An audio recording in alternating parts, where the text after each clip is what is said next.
Pessoal de casa, tem alguém em casa? Né? Boa tarde, pessoal. Tudo bom? Como é que vocês estão? Ei, vocês lembram exatamente onde foi que a gente parou na aula passada? Não, foi muita coisa, né? Mas é porque a gente fez as questões depois, né? Certo, mas eu acho que a gente já viu o Rousseau, que a gente já viu o Montesquieu também. Aí eu acho que a gente estava indo aqui pro utilitarismo, né? Não? Porque eu lembro que a gente resolveu umas questões já de Rousseau, se não me engano. Esse bicho aqui já foi, né? E esse aqui você não lembra. Então pronto, então a gente vai começar desse bicho aqui. Rapaz, hoje a turma tá maior, né? Tá mais encorpada, gostei dele. Oi, meu povo, pra gente também não se alongar demais, pra quem ainda não veio pra minha primeira aula, meu nome é José Cláudio. O pessoal de casa, eu tô vendo só um Carol, acho que é só isso mesmo, boa tarde também. Para a gente finalizar bem nossa semana, nós vamos ver aqui a nossa segunda parte do curso de filosofia, do nosso curso preparatório para qual exame, gente? 34 da OAB. E aí na aula passada a gente veio fazendo uma espécie de cronologia, cronograma, desde os primórdios lá da antiguidade, falando dos filósofos da antiguidade, a gente falou sobre Platão, a gente falou um pouquinho sobre Aristóteles, aí entramos aí na parte da Idade Média, falamos assim, bem brevemente sobre Santo Agostinho, São Tomás de Aquino, e já na Idade Moderna a gente começou a falar sobre os contratualistas, falamos sobre Thomas Hobbes, falamos sobre John Locke, e pelo que me falaram, a gente ainda não começou a falar sobre Rousseau. Então vai ser daqui que a gente vai iniciar a nossa aula de hoje. Inclusive, na aula passada a gente finalizou fazendo algumas questões. Na verdade, eu acho que a gente não deixou as questões por último, a gente foi fazendo no decorrer da aula, né? Mas hoje eu vou dar logo o conteúdo, certo? A gente já vai ver logo todo o conteúdo. E no final a gente deixa para resolver algumas questões, beleza? Pois a gente está aqui, nesse contexto aqui, da Idade Moderna. Rousseau viveu século XVII, século XVIII, anos 1600 e tanto, 1700 e pouco, mais ou menos nessa época aí. O Rousseau, ele é considerado um iluminista, só que vocês vão perceber que ele tem algumas características bem peculiares, certo? Porque além de ser filósofo, além de ter sido um importante filósofo da nossa, enfim, da história da filosofia, ele também foi um romantista. O cara era um romântico, o cara era um artista. Realmente ele escrevia romances e romances que tiveram repercussão mundial, certo? Então ele não ia apenas nessa parte técnica da filosofia, ele também queria adentrar. A contribuição dele não era apenas na filosofia política, ele também tinha uma contribuição na filosofia das emoções. Ele pregava que as pessoas elas deveriam cultivar sentimentos de empatia e de compaixão para com as outras, enfim. Ele já considerava que havia alguma coisa que conectava os seres humanos. Então, ele, diferentemente daquela corrente liberalista que John Locke estava meio que inaugurando e desenvolvendo lá no contexto da Idade Moderna, o Rousseau ele reconhece a importância da liberdade natural de cada ser humano, de cada homem, mas também ele reconhece a importância da segurança e do seu bem-estar. Lembra, na aula passada, a gente falou que Thomas Hobbes, ele supervalorizava esse conceito do direito à autopreservação da espécie, da segurança, do direito à paz, enquanto o Locke, por sua vez, ele supervalorizava o direito à liberdade, certo? Então, o Rousseau, ele meio que faz essa aglutinação entre essa importância que o Locke dá para a liberdade natural e essa importância que o Hobbes dá para a segurança, e ele ainda acrescenta uma coisa, que é a questão do bem-estar. Então, o Rousseau, ele aglomera, ele aglutina essas três grandes importâncias da vida em sociedade, certo? Ele era considerado, em termos de filosofia política, ele tinha um viés mais republicano. Ele já falava em soberania popular, o povo soberano, na tomada das decisões, certo? E aqui, a gente já entrando mais em um tema que já foi cobrado em provas de OAB, ele faz essa diferenciação entre desigualdades naturais e desigualdades físicas. Perdão, entre desigualdades naturais e desigualdades morais, certo? Na origem da desigualdade entre os homens, em uma obra do Rousseau, ele faz essa diferenciação. Por que é importante? Primeiro, porque já foi questão de prova da OAB, essa diferenciação entre as desigualdades, entre essas modalidades de desigualdades, digamos assim, e porque as desigualdades morais e políticas, ou políticas, o Rousseau vai dizer que são justamente aquelas que dão origem à corrupção entre os homens. Vou explicar melhor. Primeiro de tudo, quando a gente fala de desigualdade natural ou física, o que é que vocês imaginam? Nós temos aqui 8 pessoas, 10 pessoas na sala e nenhuma delas é igual. A gente tem 7 bilhões de pessoas no mundo e nenhuma delas é igual. Por quê? Porque as pessoas elas variam em aparência, em características físicas, em características psicológicas, enfim, até em questões de humor, enfim, as pessoas variam. E esse tipo de variedade, esse tipo de desigualdade é uma desigualdade natural, que acompanha o ser humano desde a origem, né? É o que faz cada ser humano ser único, essas desigualdades naturais. E aí não tem problema nenhum. Segundo Rousseau, aí não tem problema nenhum. O problema para a filosofia política é quando se trata dessas desigualdades políticas. Por quê? Porque essas desigualdades políticas são espécies de desigualdades artificiais. São criadas pela vida em sociedade, não são desigualdades naturais. São desigualdades decorrentes da vida em sociedade. Vocês podem me exemplificar um exemplo de desigualdade moral ou política? Uma desigualdade causada pela vida em sociedade? Botem a cabecinha para pensar aí.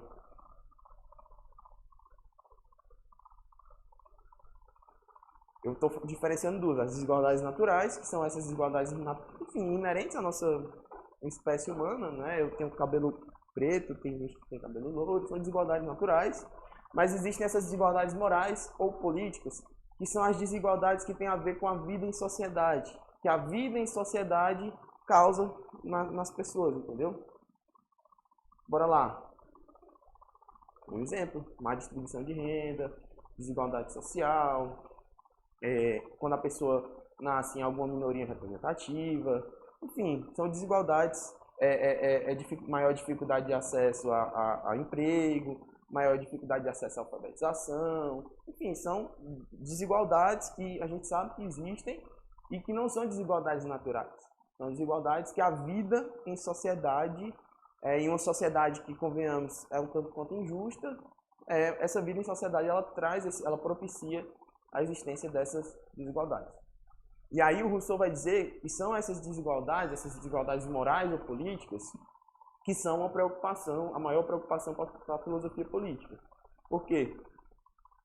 Porque são essas desigualdades que causam a corrupção na sociedade. Corrupção não no sentido estrito de político que desvia dinheiro de uma obra pública. Corrupção lato sensu, corrupção dentro da própria sociedade. As pessoas se corrompem e começam a, ir para o mundo da criminalidade, começam a desenvolver algum tipo de transtorno, enfim, as coisas que as desigualdades da sociedade causam na vida de cada pessoa. Deu para entender mais ou menos? Deu, né? Beleza. Seguindo adiante, outro conceito muito importante na teoria de Rousseau, que também já foi assunto de prova na OAB, é o conceito de vontade geral. Lembra que eu falei que ele é um cara republicano, que é um cara que preza pela soberania popular. Então ele acha que o que deve guiar a tomada de decisões a nível de governo, a nível de poder legislativo, é a vontade geral. Mas não confundam vontade geral com vontade de todos. Já já a gente vai explicar o motivo. Certo? Então a vontade geral ela é um princípio norteador, ela é uma luz no fim do túnel, é o que guia as políticas públicas, o que guia o interesse coletivo, o bem comum, certo? É como se fosse uma espécie de meta, uma meta a ser alcançada, mas que por ser uma meta ideal, ela jamais, obviamente, vai ser alcançada, mas serve como uma orientação, certo? Como eu falei, a vontade geral não pode ser confundida com a vontade de todos. Porque a vontade de todos, se a gente fosse considerar a vontade de todos na tomada de uma decisão, muitas vezes essas vontades, elas podem ser antagônicas. Como assim, professor? Eu posso ter uma vontade e vai totalmente de encontro com uma vontade que, como é seu nome? Que o Williams tem. Por exemplo, se eu estiver apaixonado por uma menina e ele também estiver apaixonado por essa mesma menina. Não tem aí vontades antagônicas? E isso acontece direto na sociedade. A sociedade, as pessoas concorrem, né? Por exemplo, um comerciante, ele tem um concorrente, a vontade dele é que ele venda mais do que o concorrente, só que a vontade do concorrente é que ele venda mais que o outro, não é não? Então, existem vontades antagônicas. Então, pensando nisso, o Rousseau ele já diferencia essa vontade geral da vontade de todos. A vontade geral, na verdade, é considerando as vontades, né, da coletividade, excluindo aquelas que são antagônicas, excluindo aquelas que entram em conflito, certo? Então, é como se a sociedade tivesse que entender qual é a direção que a sociedade deve seguir, qual é a direção que as políticas públicas e a legislação devem seguir também. E essa direção seria justamente aquela fornecida pela vontade geral, certo? Que seria uma meta, enfim, um objetivo ideal. Ideal no sentido de não ser alcançado, mas que vai servir como orientação. Por exemplo, nos primórdios, antes de existir GPS, antes de existir essas coisas, a navegação ela era feita como? O que é que orientava os navegadores? Mas antes da busca, inclusive. Os astros, né? Pronto. Se eu estou navegando em direção a, sei lá, os Cruzeiros do Sul, eu sei que eu estou indo em direção ao Sul. Eu vou chegar ao Cruzeiro do Sul algum dia? Pois é, mas eu continuo me orientando por ele. A ideia da vontade geral do Rousseau é mais ou menos essa. Ela jamais vai ser alcançada, mas deve orientar. Deve orientar o sentimento da população, da coletividade, deve orientar as políticas públicas e a legislação em rumo dessa vontade geral. E aí ele reconhece que o povo egoísta que não ia ver muito sentido em por que as outras pessoas por que a gente tem que considerar as vontades das outras pessoas. Por que eu não posso perseguir os meus próprios objetivos aqui de maneira autônoma, de maneira egoísta, né? Aí o Rousseau ele diz que para resolver esse problema somente mediante a educação. Somente a educação pode fazer os homens abandonarem os interesses individuais em busca dos interesses comuns. Então o Rousseau ele também tem uma contribuição muito importante nessa parte da filosofia da educação. Além de ser um filósofo político, filósofo das emoções, ele também tem uma contribuição muito grande nessa parte da filosofia da educação. Beleza? Podemos seguir adiante? Tranquilo, né?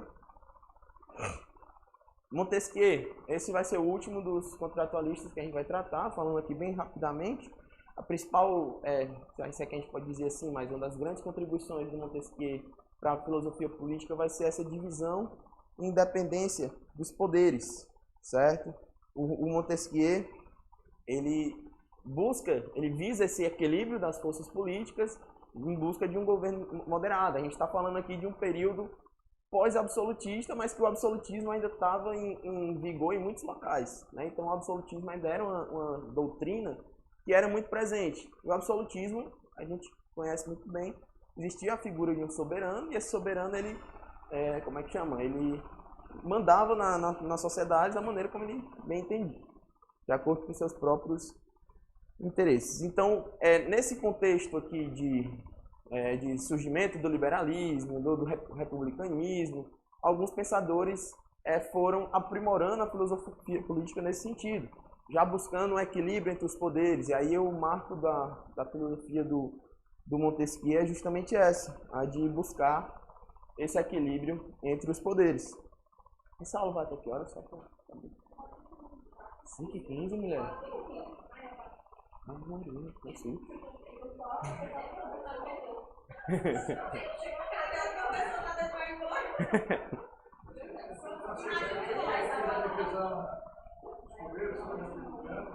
Isso, exatamente. Eu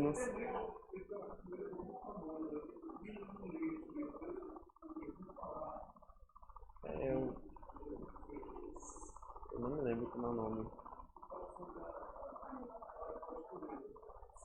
Exatamente. Aí outra conceituação importante também do Montesquieu vai ser a de liberdade política. E essa liberdade política, ela vai ser diferente da liberdade natural. Porque na aula passada a gente falou sobre a doutrina do contrato social, a gente falou que o contrato social consistia num acordo que os seres humanos faziam em um estado de natureza para que pudessem instituir um estado civil e viver em uma coletividade, de maneira cooperativa, certo? E aí, no momento em que há o contrato social, o ser humano abdica da sua liberdade natural, que é aquela liberdade no estado de natureza, em que ele pode fazer qualquer coisa, sem ter nenhuma lei para lhe governar, digamos assim. E ele a troca por uma liberdade política, uma liberdade no estado civil, no estado, em uma nação governada por um estado, né, que não é exatamente fazer tudo que a lei que não é exatamente fazer tudo o que quiser, como era a liberdade natural, mas fazer apenas o que a lei permite, certo? Sendo uma característica de governos moderados. E aí tem essa célebre frase dele também, que é: o poder deve frear o poder, certo? E somente mediante essa divisão de força entre os poderes, né, entre os três poderes, que se consegue evitar o abuso de poder.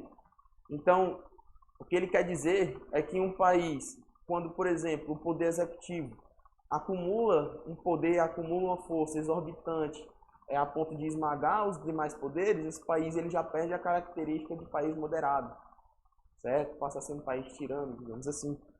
Então, os três poderes eles devem estar balanceados. Poder legislativo, poder executivo, poder judiciário devem estar balanceados, devem ter a sua força para evitar o abuso de poder por algum deles. Beleza? Posso seguir adiante? Pessoal de casa, tranquilo?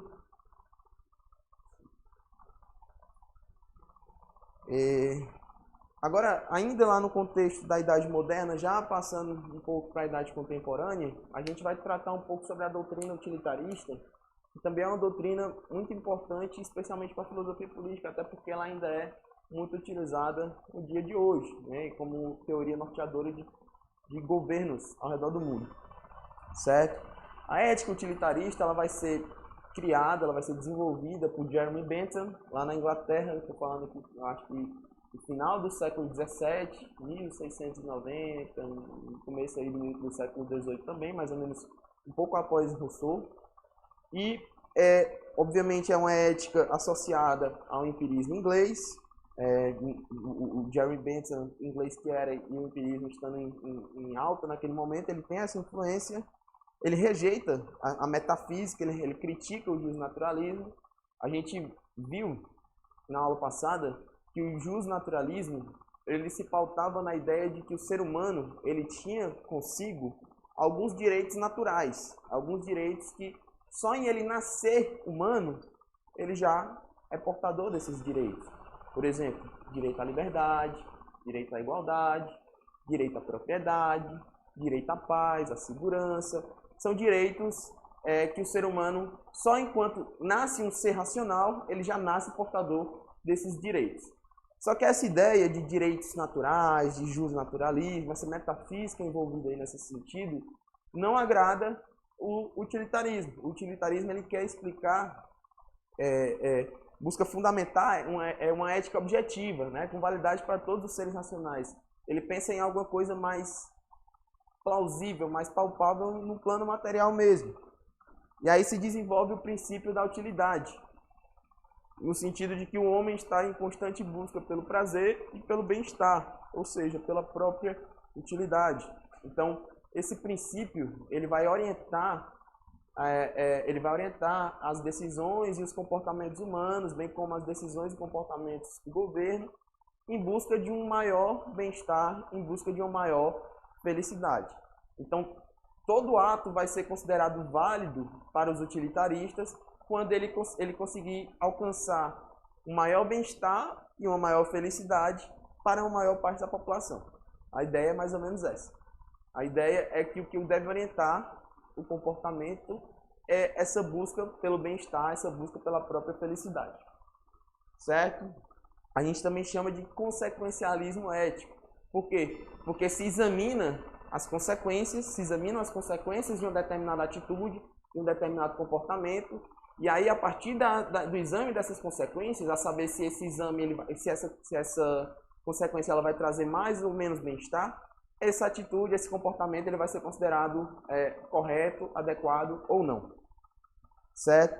E falando em termos de direito, seria considerada justa a lei que fosse capaz de promover o bem-estar ou a felicidade ao maior número possível de pessoas. Então, o maior bem-estar à maioria da população. se uma lei conseguisse propiciar um maior bem-estar à maioria da população, essa lei ela seria considerada efetivamente justa. Então, o utilitarismo, pelo menos na sua forma original, desenvolvida por Bentham, ele vai ter esse viés atrelado à busca por um maior bem-estar, à busca por uma maior felicidade. Tranquilo? Só que assim, esse princípio ele é um tanto quanto problemático se você for pensar. Imagina se fosse apenas o desejo da maioria que orientasse os rumos de um país. Vocês concordam com isso? Tipo, a gente entende, né, no nosso país, por exemplo, a nossa democracia, pelo menos a escolha de um governante, ela é feita de acordo com o voto da maioria, certo? Mas durante o governo, durante o mandato, se os rumos desse governo fossem pautados apenas na vontade da maioria, vocês acham que em algum momento poderia haver algum problema? Quer falar sobre? Exatamente, porque muitas vezes, em uma sociedade, principalmente em sociedades menos educadas, em sociedades mais ignorantes, existem preconceitos que são exercidos pela maioria da sociedade. E aí, só porque são exercidos pela maioria da sociedade, eles vão ser considerados corretos, eles vão ser o que vão orientar a tomada de decisões. Né? Então, sei lá, se a gente for ver, talvez, eu não sei, mas talvez a maioria da população brasileira seja contra o casamento homossexual. E aí, porque a maioria da população brasileira é contra o casamento homossexual, o governo deveria proibir? E os direitos e a dignidade humana das pessoas homossexuais? Né? Eles não vão ser considerados, não? Então, já lá no século XVII, século XVIII, já teve gente percebendo isso, já tiveram várias críticas direcionadas a esse ponto de vista, não necessariamente envolvendo casamento homossexual, mas envolvendo qualquer coisa da sociedade, certo?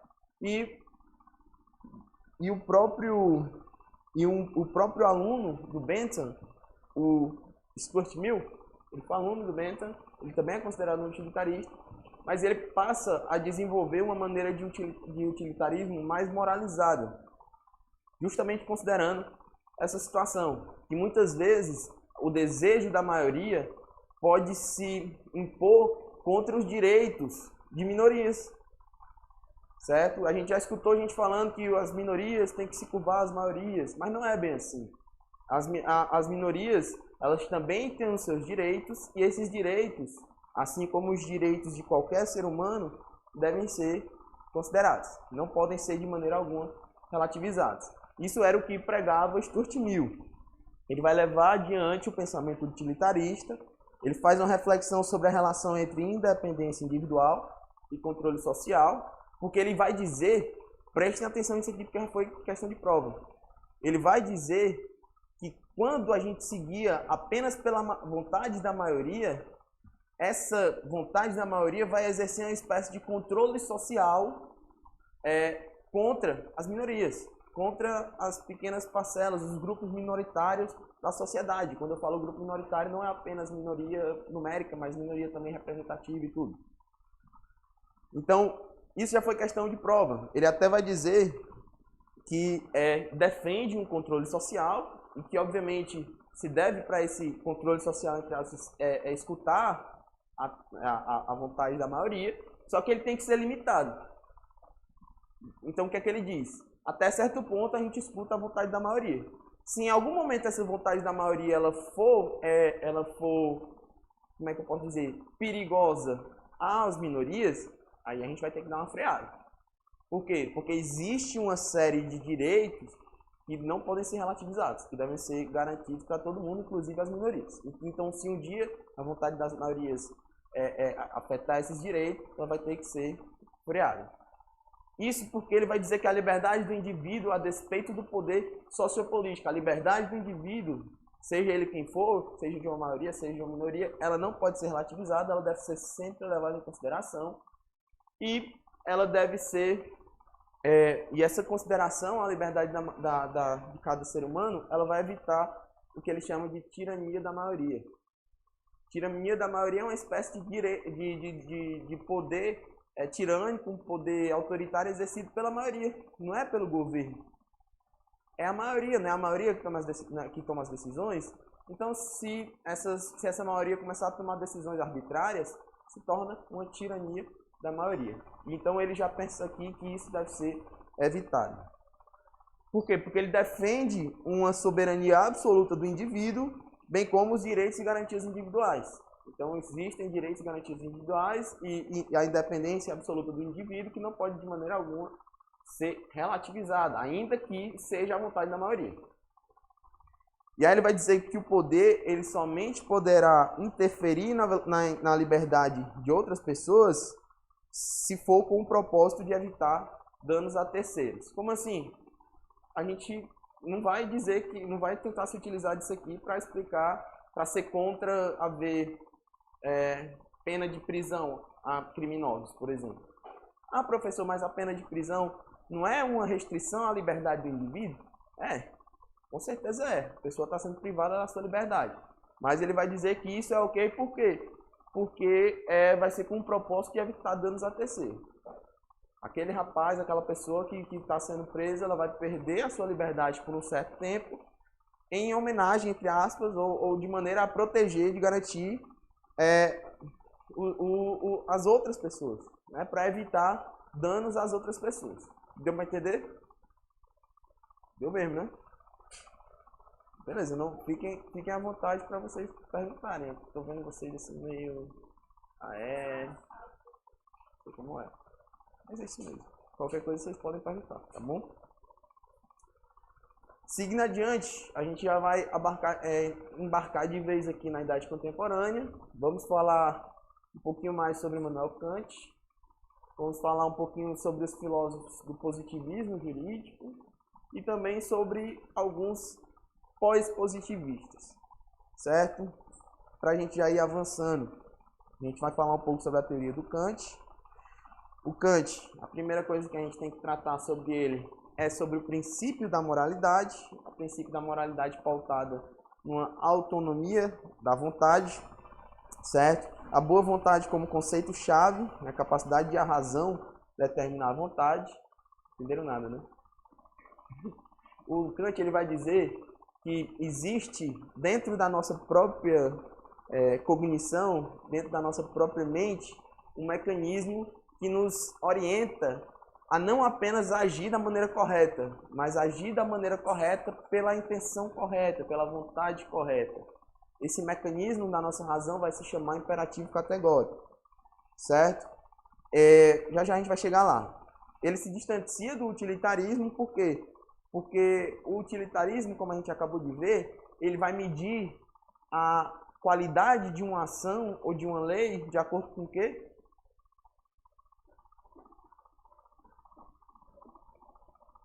A gente acabou de falar isso. O utilitarismo ele vai medir a utilidade, um bem-estar que uma lei vai causar, a consequência que uma ação vai causar. Ele vai medir a qualidade de uma ação de acordo com a sua consequência, não é isso? Foi o que a gente acabou de tratar. O Kant, pelo contrário, ele vai dizer que a qualidade de uma ação não está na consequência dessa ação, se essa ação trouxe uma boa consequência, mas na intenção por trás dessa ação, nas máximas por trás dessa ação, das máximas que guiam essa sua ação. É como se ele dissesse, você não basta agir da maneira correta, você tem que agir da maneira correta pela razão correta, certo? Então ele é um filósofo que desenvolve esse princípio da moralidade, uma moralidade pautada nessa autonomia da vontade, só que não é qualquer vontade, é a boa vontade. A boa vontade que deve agir, que deve orientar as nossas ações, certo? Essas nossas ações elas têm que ser conforme a lei moral. Então ele se distancia do utilitarismo, ele nega que o valor da ação esteja na utilidade consequente da ação. Ele adota uma espécie de formalismo, a razão determina a vontade de agir conforme um imperativo categórico, certo? Que é uma lei que a razão humana dá a si mesma a priori. Como assim, professor? Vou repetir, já foi questão de prova.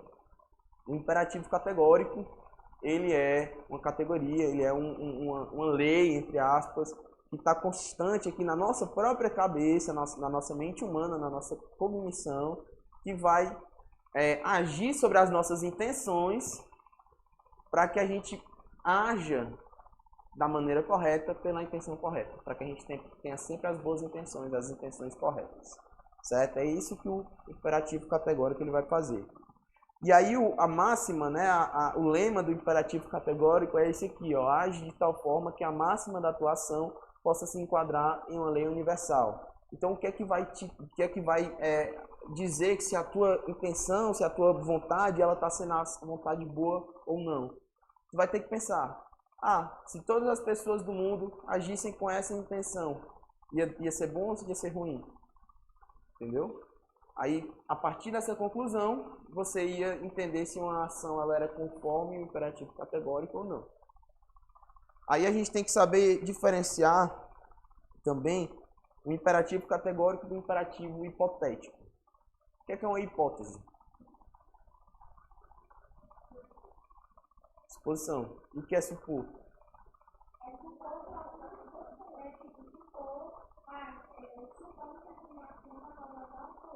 Pronto. Então, quando você faz uma suposição, você está pensando em quê?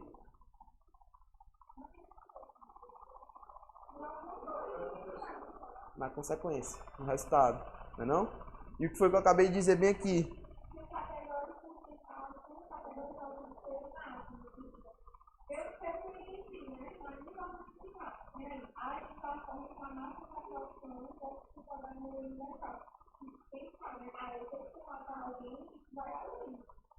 Isso, exatamente. Mas o que o imperativo categórico diz é que, por exemplo, você não pode dizer que não vai matar alguém só porque você vai ser preso se matar alguém, ou não pode matar alguém só porque você vai fazer uma família chorar. Você tem que dizer que não vai matar alguém porque é o correto a se fazer, é a coisa correta a se fazer, não matar. Isso, não é pensando nas consequências, porque se fosse pensando nas consequências, você estaria fazendo o quê? Uma suposição, você estaria levantando o quê? Uma hipótese, então você estaria agindo de acordo com o imperativo hipotético, não com o imperativo categórico. O Kant ele diz que o valor da ação ela tá se ela for conforme o imperativo categórico. O imperativo categórico ele é uma parada que atua antes da sua ação. Por isso que a gente chama ele de a priori, certo? Antes de você agir, ainda que lá nas suas intenções, nas suas vontades, o imperativo categórico atua para que essas suas intenções elas sejam conforme a lei moral e a sua ação seja, consequentemente, também uma ação moral. Diferente do imperativo hipotético, que é já você fazendo suposições. Se eu roubar esse caderno dela aqui, ela vai ficar com raiva de mim, por isso eu não vou roubar. Certo? Não é isso. Você não deixa de fazer uma coisa pensando apenas nas consequências dela. Segundo Kant, você tem que deixar de fazer uma coisa por saber que essa coisa é errada de acordo com a lei moral. Beleza? Deu para entender mais ou menos a viagem aí? Show. Então, esse imperativo categórico do Kant ele vai ter um caráter deontológico, um caráter do dever ser. Ele estabelece um procedimento a ser seguido. Né? O imperativo categórico vai lá e vai agir sobre as nossas intenções. E as nossas intenções vão fazer com que nossas ações sejam corretas. Isso guia a vontade humana a caminho da perfeição. Beleza? É engraçado, por exemplo, se o Kant ele vai dizer que não pode mentir. Mentir é contra a lei moral. E quando ele faz isso, ele não admite negociação. Ele não está aberto à negociação. Ele diz que não pode mentir e pronto. Imagina a seguinte situação. Sei lá, vocês têm um irmão, esse irmão de vocês se envolveu na confusão. Ele é uma pessoa ótima, maravilhosa, você ama ele, mas ele se envolveu na confusão. Essa confusão gerou, ele se meteu com alguém de uma facção e aí o pessoal vai atrás dele para tentar, sei lá, fazer o que for com ele. Aí chega alguém na sua casa, bate na porta, seu irmão está em casa. Aí você vai lá atender e você percebe que uma pessoa está lá nitidamente querendo fazer alguma coisa errada com seu irmão, sei lá, matar, enfim. Você vai dizer pro seu irmão dizer pro cara que o seu irmão tá lá ou vai tentar de alguma maneira proteger o seu irmão? É o óbvio, né, que todo mundo faria. Mas o Kant disse que se você mentir numa situação dessa, você está agindo errado. Porque mentira é errado de todo jeito. E não se deve pensar em mentir visando as consequências dessa sua mentira, porque aí você estaria agindo conforme o imperativo hipotético. O Kant ele disse que você tem que agir conforme o imperativo categórico, então não poderia mentir. Entenderam?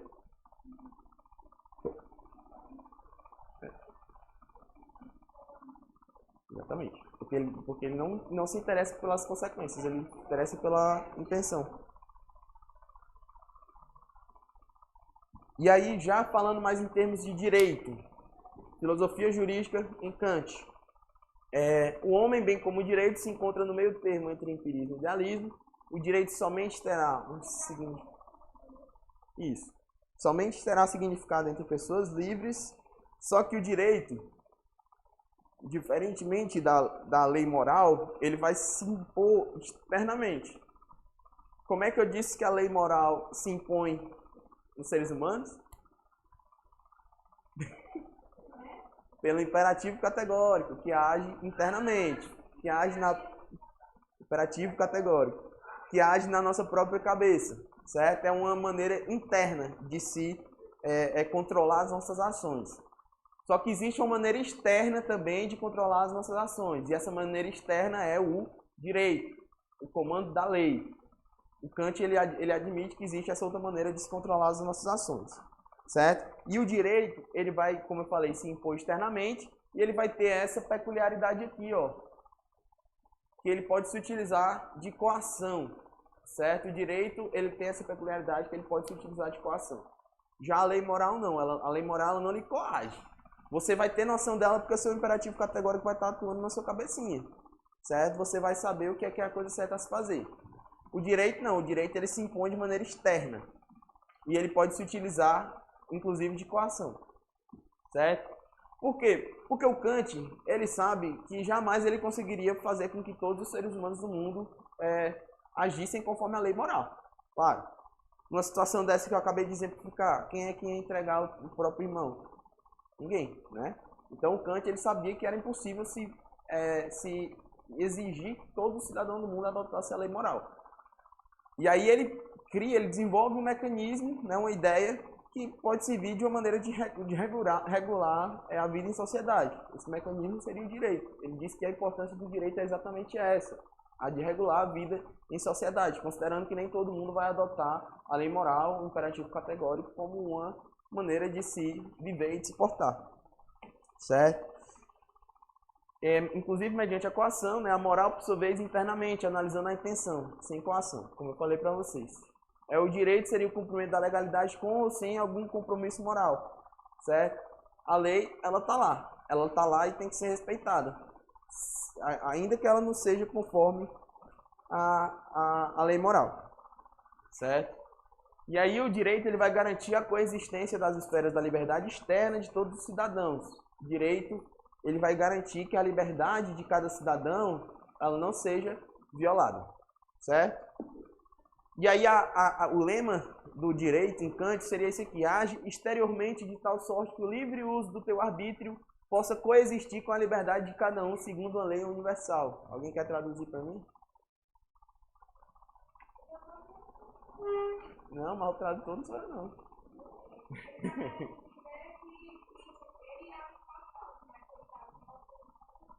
Não, de tal sorte aqui é de tal modo. Age exteriormente de tal modo que o livre uso do teu arbítrio possa coexistir com a liberdade de cada um segundo a lei universal.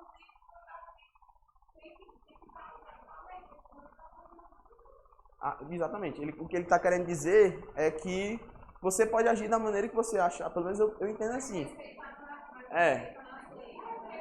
Exatamente. Age exteriormente de tal sorte que o livre uso do teu arbítrio, o livre uso da tua vontade, possa coexistir com a liberdade de cada um. Então, o livre uso da tua vontade possa coexistir com a liberdade das outras pessoas, segundo uma lei universal.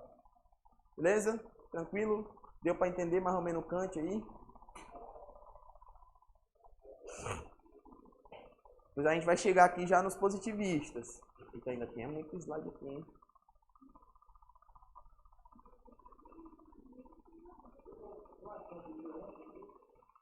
Sim, 400 a.C. Quem a gente não tem certeza se existiu foi o Sócrates, mas o Platão é a certeza.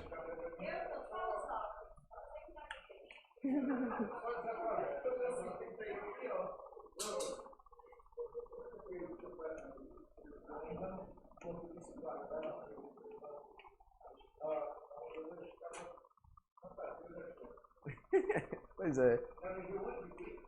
Sim, homem. Teve muito tempo antes de Cristo. Sim, aí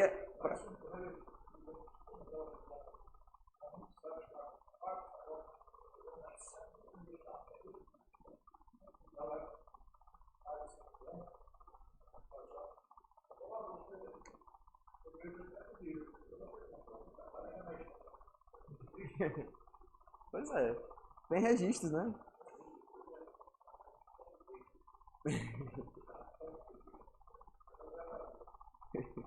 Sim, pois continuando aqui, positivismo jurídico, a gente vai ver agora primeiro os fundamentos desse positivismo jurídico, quais foram as escolas que influenciaram o surgimento do positivismo jurídico. Dentre essas escolas, a gente vai falar um pouco mais sobre a escola histórica e a escola da exegese, foram pilares para que fosse edificado esse positivismo jurídico. A escola histórica foi mais ou menos contemporânea de Hegel, lá na Prússia, estou falando aqui já do século XVIII, mais ou menos, e ela critica, ela vai se contrapor aos conceitos dos naturalistas, como estado de natureza, como contrato social, como essa questão de lei natural, todas essas viagens aí da metafísica, a escola histórica ela vai se contrapor a elas, certo? Seus principais expoentes, a gente pode mencionar Gustave Hugo e Savigny, certo? Vocês devem ter ouvido falar aí durante a faculdade, talvez. E aí ele vai dizer que o direito é um resultado, essa escola histórica ela vai defender que o direito é um resultado do homem construído historicamente, não do homem abstrato. Ou seja, é como se quisesse dizer que as leis, o ordenamento jurídico, ele é um resultado da expressão social, da expressão popular naquele momento. A expressão do que o povo deseja naquele momento, como se fosse isso, certo? Já a história, ela se constrói sem muita racionalidade. Aqui ele está fazendo um contraponto ao Hegel. Que o Hegel ele vai desenvolver, ele vai fazer todo um levantamento histórico e dizer que a história ela se dá mediante a racionalidade. Ela vai seguindo um padrão racional. Os históricos aqui, da escola histórica, ele vai dizer que, na verdade, a história ela acaba, muitas vezes, acontecendo, se construindo sem muita racionalidade. Por quê? Porque muitas vezes impulsos, paixões, emoções de governantes podem guiar a história. E aí, professor Alex? Boa tarde. Tudo bom? Já vai voltar para Portugal?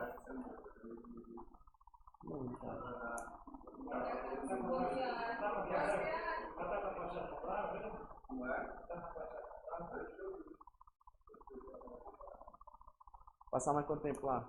6 meses?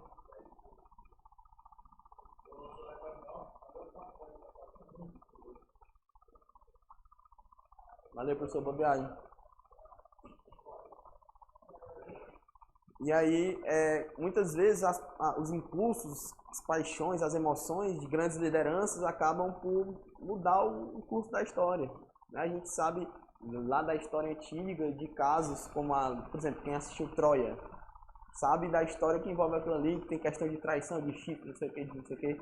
E aí muda, dá início a uma guerra e tudo, enfim, o que ele quer dizer é que muitas vezes a história, ela se desenvolve de acordo com algumas coisas que não tem tanta racionalidade, né? Tem coisas que acontecem por impulso, por paixões, enfim, e que acabam mudando o rumo da história, certo? E eles também não têm muita confiança quanto ao progresso da humanidade, né? Eles são conservadores, eles são reacionários, eles têm um apego ao passado, é a galera que diz, no meu tempo era melhor e tal, eles têm esse viés, eles se apegam muito pela cultura, pelas tradições de uma sociedade, certo? E eles valorizam demais o direito consuetudinário, um direito pautado na história e nos costumes de um povo, certo? E que as normas jurídicas, as normas que regem a sociedade, elas vão ser desenvolvidas, elas vão expressar o espírito do povo, que eles chamam de Volksgeist. É o espírito do povo. O espírito do povo é o que vai estar emanado lá nas leis. Beleza? Isso é mais ou menos, isso são alguns fundamentos aqui da escola histórica. Já a escola da exegese, ela vai ser uma galera, a escola da exegese é uma galera viciada em textos. Uma galera que diz que os textos, né, eles são tudo. Eles são o que devem ser absolutamente respeitados, certo? A escola histórica, a escola da exegese, ela vai surgir num contexto de codificação levado adiante desde Napoleão. Napoleão, no seu Código Civil de 1808, se eu não estou enganado, ele vai desenvolver um código gigantesco. É uma lei gigantesca, uma lei que vai ser uma verdadeira estatuto da vida civil, o estatuto da vida privada. Ele vai reger os comportamentos, todos os comportamentos, certo? É uma espécie de código civil, né? Um código civil, só que vai ser muito abrangente. Então, nesse contexto aqui de codificação, é que se desenvolve a escola da exegese, que dá uma super importância aos códigos. E uma importância é esse sentido aqui, ó, uma interpretação passiva do código. O que é que vocês entendem por uma interpretação passiva?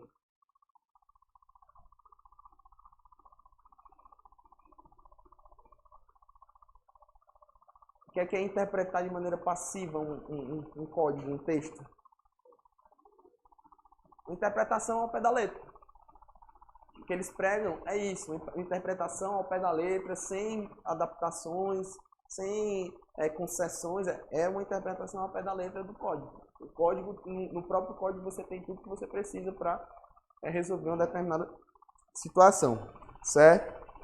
Então todos os problemas jurídicos podem ser solucionados na literalidade expressa dos artigos do código, sem quaisquer outras fontes, certo? Eles desvalorizam essa história de direitos naturais, porque o que vale é o que está lá no código. A norma ela deve ser imposta pelo Estado. A lei deve ser fundada na intenção do legislador, né?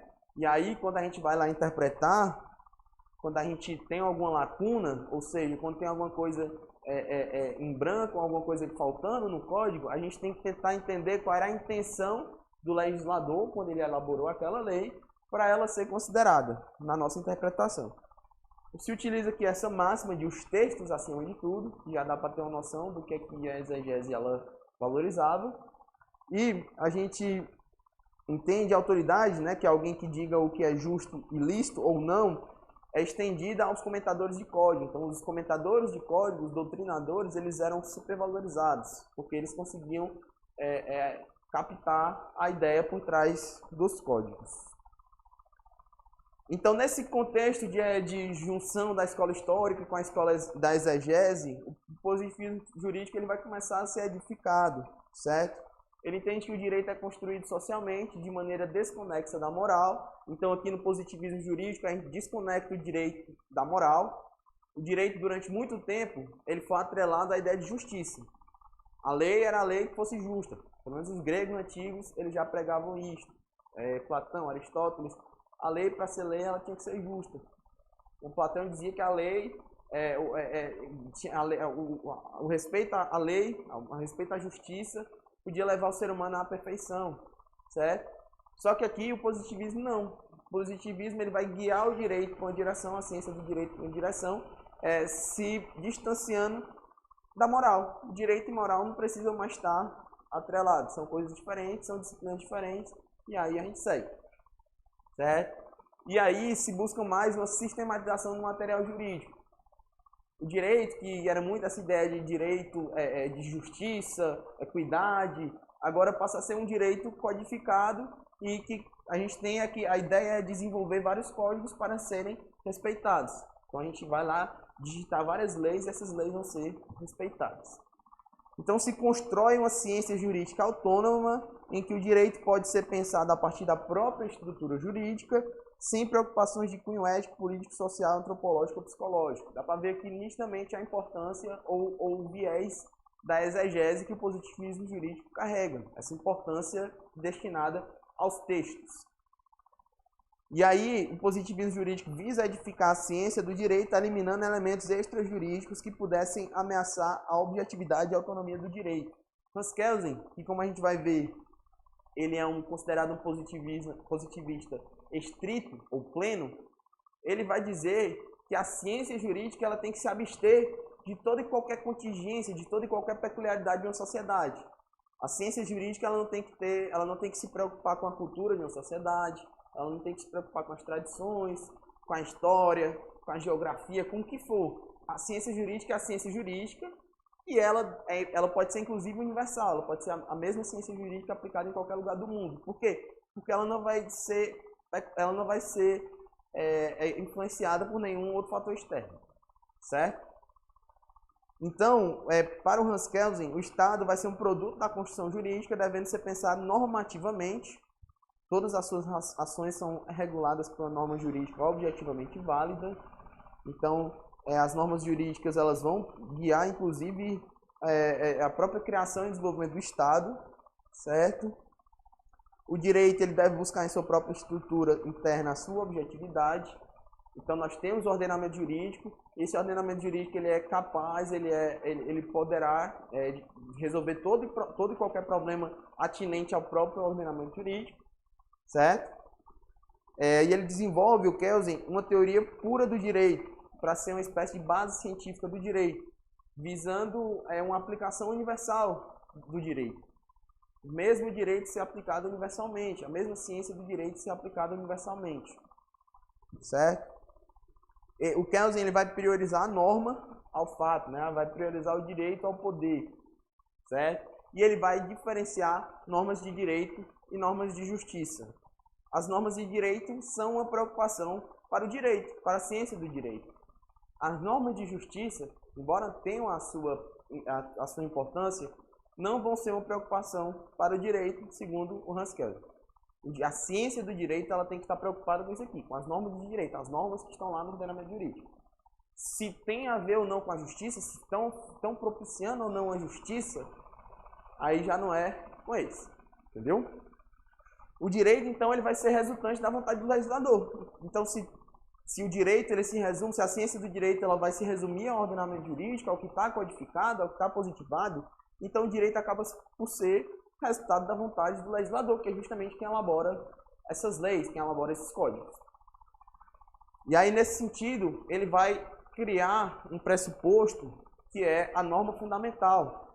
Ele vai dizer que lá nos primórdios existia uma norma que é o que garante que todo ordenamento jurídico seja edificado sem entrar em conflito, sem as suas normas entrarem em conflito umas com as outras. Certo? É uma norma que vai estar lá no topo do ordenamento jurídico, certo? Então, por exemplo, se existe uma pirâmide do ordenamento jurídico, um triângulo, o que é que vai estar lá no topo, influenciando todo o ordenamento jurídico? Constituição. Então, quem é que desenvolve essa Constituição? Poder Constituinte. Mas quem é que dá legitimidade a um Poder Constituinte para fazer isso? É o povo que elege o Poder Constituinte. E quem é que dá legitimidade ao povo para decidir sobre o Poder Constituinte? Então, eu poderia ficar fazendo perguntas aqui até a gente não chegar a nenhum resultado. Então, para evitar essa sucessão de porquês, essa sucessão de perguntas de validade, ele cria esse pressuposto lógico transcendental, que é a norma fundamental, que ele vai dizer que é o fundamento de tudo. Entendeu? Ele vai dizer que uma norma fundamental vai ser quem vai dar o fundamento para a criação de ordenamento jurídico. E a condição de possibilidade de uma estrutura normativa. Certo? Evitando aí o regresso ao infinito, essas várias perguntas que eu estava fazendo aqui. E essa norma fundamental vai ser quem vai condicionar a validade jurídica das normas positivadas. Tranquilo? Posso seguir adiante? Agora a gente vai falar um pouco sobre o primeiro filósofo brasileiro desse nosso curso, que seria Miguel Reale. Miguel Reale, ele vai desenvolver uma teoria tridimensional do direito, ou seja, ele deixa de oferecer, como fez Kelsen, importância apenas para a norma e passa a garantir uma importância grande também para os fatos e valores. Né? Ele vai dizer que o direito tem 3 dimensões. Essas 3 dimensões elas são fatos, valores e normas. Certo? Então as normas elas têm a sua importância, mas os fatos e os valores também têm essa importância. E fatos, valores e normas eles estão sempre interconectados. E aí o direito ele apenas se solidifica com a conexão dessas 3 dimensões. O direito ele só se faz, ele só ganha substrato na conexão dessas 3 dimensões, fatos, valores e normas. E aí o fenômeno jurídico ele não vai conseguir existir, ocorrer, se desvinculando dos fatos. Os fatos eles vão ter uma importância. E aí os fatos, por sua vez, eles vão ser valorados. Valorados no sentido de interpretados por visões diferentes, certos significados diferentes. Digamos que a gente tem um fato na sociedade, esse fato ele vai ser o mesmo, mas ele vai gerar diferentes interpretações. Quer ver? Se eu perguntar aqui sobre o aborto, eu vou ter alguém que seja contra o aborto nessa sala? Contra a legalização do aborto? Podem dizer, gente, a opinião de vocês. Alguém que é contra a legalização do aborto? Não, eu só quero saber, eu não vou nem entrar nessa discussão não, eu só quero saber. Pronto, você tem a sua opinião. Alguém é a favor? Pronto.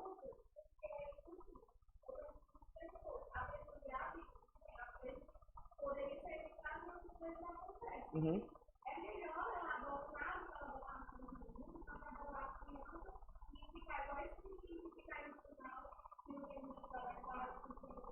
Pronto.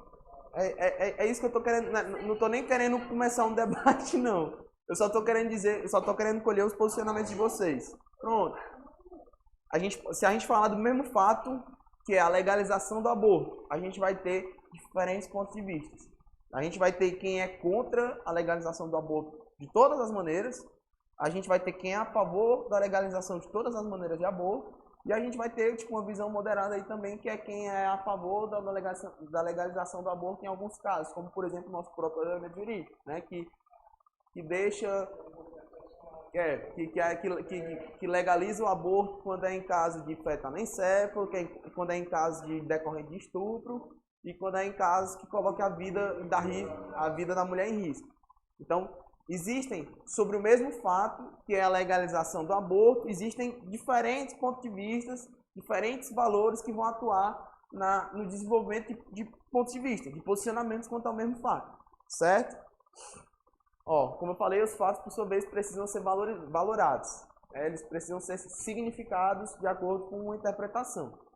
A norma jurídica a norma se apresenta como a medida para aferir a relação entre fato e valor. Então, essa relação entre fatos e valores, ela vai ocasionar a norma, um fenômeno que a gente chama de nomogênese. Já a gente explica. A norma jurídica é a síntese integrante de fatos ordenados segundo distintos valores, né? Aí por meio de um processo dinâmico, um processo dialético, tá? Sempre se interconectando e gerando sínteses. Não é bem assim não. A gente vai falar aqui como é que funciona bem direitinho isso no processo da nomogênese. Nomogênese, nomogênese. Gênese de normas, criação de normas. Prestem atenção aqui, meninas, ó. Isso aqui é importante. Isso aqui já caiu em umas 2 provas da OAB. O que é a nomogênese de acordo com Miguel Reale? Como é que se cria uma norma de acordo com Miguel Reale? Ele vai dizer, eu acabei de fazer aqui uma discussão sobre a legalização do aborto. É o mesmo fato, legalização do aborto gerou 2 posições diferentes, em uma sala com 8 pessoas. As meninas foram a favor da legalização, o Williams, né?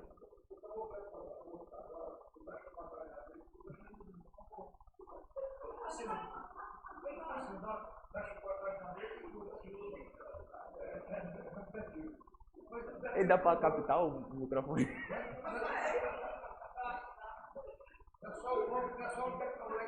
O professor antes disse que era para eu compartilhar as brincadeiras da turma com o pessoal de casa, mas essa eu não vou compartilhar não.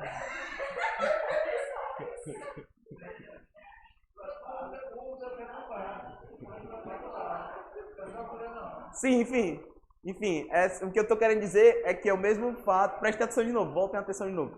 É o mesmo fato que gera interpretações diferentes. E isso na sala com 10 pessoas tivemos 2 interpretações diferentes. Imagina num país de 200 milhões de pessoas, né? São várias interpretações diferentes, meninas, prestem atenção, ó, que é importante mesmo. Já vocês conversam. Aí, ó, imagina no país de 200 milhões de pessoas, o tanto de interpretações diferentes que vão ter no mesmo fato, né? E aí, o que é que essas interpretações, elas são decorrentes de quê? Ideologias, posicionamentos políticos. sei lá, se eu tenho um posicionamento mais à esquerda, eu tenho uma tendência a ser, não tendência, não quer dizer que é obrigatório, né? Eu tenho uma tendência a ser mais favorável à legalização do aborto.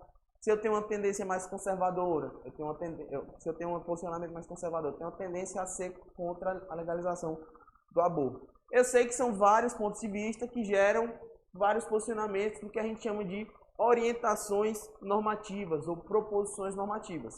De acordo com esses nossos pontos de vista, a gente diz, ó, o que deve virar lei é a legalização do aborto. Ou então o que deve virar lei é a proibição de todas as formas de aborto. Ou então o que deve virar lei é o aborto legal só nessas hipóteses aqui. E aí o que é que vai ser feito? Vai ter que passar essas proposições normativas criadas pelos diversos pontos de vista nossos, eles vão ter que passar por um crivo do poder. O poder legislativo ele vai ver o que é que tem condições ou não de virar norma. E aí, a partir desse crivo do poder, vai se criar a norma. Então, a norma ela é uma síntese resultante da relação entre fatos e valores e do poder legislativo, né? Do crivo do poder. Seguindo adiante, porque nosso tempo está acabando, a gente vai falar sobre Bobbio. Ele vai dizer que o direito ele não pode ser explicado apenas em relação à norma, isoladamente. Ele tem que ser visto como num todo, no ordenamento jurídico. Na nomodinâmica, né, substituindo a nomostática, as normas elas estão em relação entre elas e com o ordenamento jurídico como um todo também, as normas estão funcionando perfeitamente como um sistema, certo? As normas jurídicas existem em razão do ordenamento jurídico, distinguindo-se de outras normas. Ele faz a divisão entre normas de comportamento e normas de estrutura. As normas de comportamento são a que a gente chama de normas de primeira instância, porque elas regulamentam o comportamento social. Então, se eu tenho uma lei dizendo que é proibido matar, essa vai ser considerada uma norma de comportamento. Por quê? Porque ela está se referindo diretamente ao comportamento social. Ela está atribuindo um imperativo de primeira instância à sociedade. Já as normas de estrutura, elas não são direcionadas à sociedade, mas elas são direcionadas ao próprio poder, ao próprio governo, a quem cria as normas de comportamento. Então, por exemplo, a gente tem um artigo na Constituição que trata sobre o processo legislativo, não tem? Que diz como é que funciona o processo legislativo. Esse artigo, ele está sendo direcionado à sociedade ou ao poder legislativo? Ele está ensinando a legislar. Quem é que legisla? É a sociedade ou o poder legislativo? Então, esse artigo da Constituição, que eu não me lembro o número, não me lembro. Ele é destinado, ele oferece uma orientação para o poder legislativo, não é para a sociedade, entendeu? Ele é uma norma de estrutura, é um imperativo de segunda instância. Eles regulam a produção das normas de comportamento. Então, a gente vai ter as normas de comportamento, que são as normas que são atribuídas à sociedade, vão regular o comportamento social. Só que para se criar essas normas, elas também têm que seguir um padrão, elas têm que seguir um procedimento. E o estabelecimento desse procedimento, das normas de como criar normas de comportamento, é feito pelas normas de estrutura. Então são normas direcionadas ao próprio governo, digamos assim, ao próprio poder. A presença de normas de estrutura constitui a complexidade do ordenamento jurídico, certo? Quanto mais normas de estrutura, mais complexo será o ordenamento jurídico. O Bobbio ele vai dizer que o ordenamento jurídico ele tem 3 características importantes.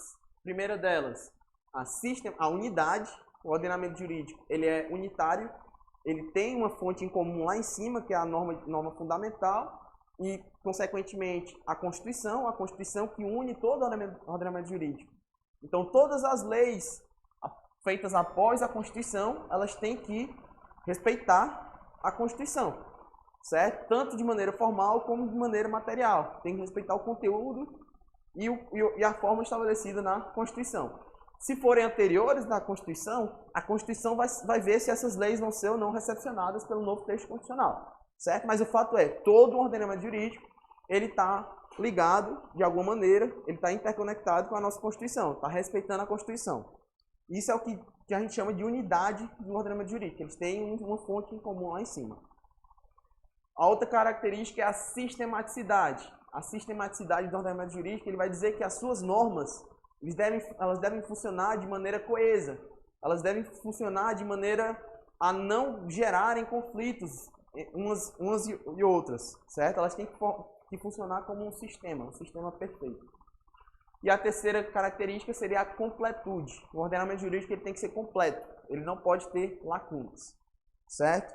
Só que as antinomias, elas são um problema para a sistematicidade do ordenamento jurídico. Se a gente diz que um ordenamento jurídico ele deve funcionar como um sistema, a gente está dizendo que ele deve, as normas elas não podem entrar em conflito. E a antinomia ela é justamente o conflito de normas. E acontece. Essas antinomias elas podem ser aparentes ou reais. As aparentes elas não são realmente antinomias. Elas conseguem ser resolvidas de alguma maneira. As reais, por sua vez, são insolúveis. As aparentes elas são solúveis por critérios cronológicos, hierárquicos ou de especialidade. Então, se nós temos duas normas em conflito, sendo uma norma mais antiga e uma norma mais recente, deve prevalecer o entendimento da norma mais recente. Se a gente tem duas normas em conflito, uma hierarquicamente superior e uma hierarquicamente inferior, deve prevalecer a hierarquicamente superior. Por exemplo, se nós temos a Constituição e uma lei ordinária, as duas entrando em conflito, obviamente quem deve prevalecer é a Constituição. E se nós temos duas normas, uma mais especial e uma mais geral, deve prevalecer a norma mais especial. Então, as antinomias aparentes, se utilizando de um desses critérios, elas podem ser resolvidas. Já as reais vão ser antinomias que não podem ser resolvidas por nenhum desses critérios. Aí vai depender da interpretação do intérprete, do juiz. Ele pode se utilizar de uma interpretação abrogante, que é a eliminação de uma das duas normas que estão em conflito. A dupla abrogação, que é a eliminação das duas normas, ele diz, eu não vou usar nenhuma dessas duas. E a interpretação corretiva, que é a mais utilizada no dia a dia, que ele tenta conservar o máximo possível das duas normas, eliminando só o que está em conflito, certo? Por meio da coerência corretiva do sistema. As lacunas, por sua vez, são um problema para a completude do ordenamento jurídico. Se existem lacunas, é porque o ordenamento não está completo. E lacuna é justamente quando existe uma determinada situação jurídica que não é regulada por nenhuma lei, não é regulada por nenhuma norma. E aí, como é que ela pode ser resolvida? Ela pode ser resolvida pela heterointegração ou pela autointegração. A heterointegração é a integração por meio de recurso a ordenamentos diversos, né, se utilizar de outros ordenamentos jurídicos, como, por exemplo, o direito consuetudinário, o direito romano, imagina aí. E recurso a fontes diversas àquela dominante, que é a lei. Pode se utilizar de jurisprudência, pode se utilizar de princípios, pode se utilizar, enfim, de doutrina. Já a autointegração, ela é uma integração do mesmo ordenamento. Ela só é com o mínimo recurso possível a outras fontes, a outros ordenamentos jurídicos, a outras fontes diversas da dominante, que é a lei. Por exemplo, a analogia, certo? Seguindo adiante, a gente vai falar falta só mais duas, gente.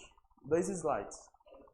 Nós temos Herbert Hart, que ele já é um positivista mais recente do que Bobbio, por exemplo. A gente está falando aqui do século XX. Ele vai ter um embate muito forte com Ronald Dworkin.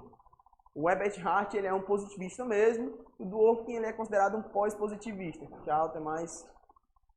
O Hart ele vai dizer que as regras jurídicas elas têm uma textura aberta. Elas admitem um espaço para interpretação, certo? Então, ela dá uma regra geral, só que muitas vezes ela vai necessitar de uma interpretação do juiz, do seu conteúdo, para que ela possa ser aplicada no caso concreto. Na questão dos hard cases, que são os casos difíceis, ele valoriza a discricionariedade do juiz. Ele diz que nos casos difíceis em que a lei por si só não consegue trazer uma solução, vai ter aí a importância da interpretação da discricionariedade do juiz. Pode-se utilizar de outras fontes, ainda que não jurídicas, para guiar a decisão do juiz no caso concreto, para que este a fundamente com razões plausíveis. Ele faz uma diferenciação entre regras de conduta e regras de reconhecimento. As regras de conduta são aquelas a serem obedecidas e as regras de reconhecimento são aquelas que incidem no critério de validade das regras de conduta, bem como na criação, modificação e revogação dessas, mais ou menos parecido com o que o Bobbio fez, dividindo normas de conduta e normas de estrutura, certo? As regras de reconhecimento se encontram no mesmo patamar da norma fundamental de Kelsen, não tem a sua validade questionada, elas são regras já inquestionáveis, digamos assim. mas são decorrentes de um fato social, não de uma ficção racional como o Kelsen fez, certo? O Hart é uma espécie de positivista moderado, porque a regra de reconhecimento pode ser analisada de acordo com princípios morais e valores. A regra de reconhecimento, que é o que deve ser obedecida, ela vai ser desenvolvida, digamos assim, de acordo com os princípios morais e valores de uma sociedade. Ela vai sofrer influência desses princípios da sociedade. Já o Dworkin, por sua vez, ele é considerado um pós-positivista. Ele vai dizer que as normas elas se subdividem em regras e princípios. As regras são as que estão positivadas e os princípios são regras que a gente já tem a cultura de obedecer desde sempre. Tem o mesmo peso aí das regras escritas. As regras elas são elaboradas pelo legislador e detêm um caráter binário. Ou elas são válidas ou são inválidas, as regras. Já os princípios, eles são comandos normativos que se impõem motivados pela justiça e pela moral, certo? Em alguns casos, os princípios, eles oferecem como é que eu posso dizer? Gente, vocês me dão um minuto só enquanto eu vou no banheiro. Eu sei que tá acabando, mas é porque eu tô precisando ir rapidinho ali. Só um minuto, tá? Já eu vou.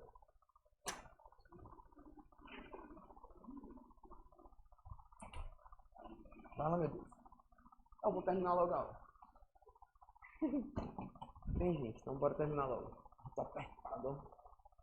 Sim, e eu tava levando o microfone. Ah, ainda bem. Os princípios, em alguns casos, eles vão oferecer uma orientação para resolver esses casos melhor do que as próprias regras, certo? No que são chamados os hard cases. Esse caso aqui do Higgs vs Palmer é talvez um dos maiores exemplos de hard cases, de casos difíceis que já existiram na história. Como é o caso? Simples. Um neto matou o avô para receber a herança. Lá nos Estados Unidos não tinha nenhuma legislação que dizia que ele não poderia receber essa herança, porque só dizia que o neto poderia receber a herança do avô. Beleza, ele ia ter que pagar pelo crime que ele cometeu, ele ia ser preso por isso, mas no final ele ia ter a herança para ele. Entendeu? É um caso que o direito por si só não ia poder resolver. E aí começou a se falar de princípio. E aí esse caso específico ele foi resolvido, ele foi solucionado se utilizando de um princípio. Um princípio de que você não pode se beneficiar da própria torpeza. Então, o cara matar o avô para ganhar um benefício por causa disso, não pode. Mas a lei não proibia. Mas foi por isso que se utilizou de um princípio para resolver essa questão. Gente, eu finalizo por aqui. Qualquer dúvida vocês podem falar comigo depois, certo? Obrigado, pessoal de casa. Um bom final de semana a todos e até a próxima.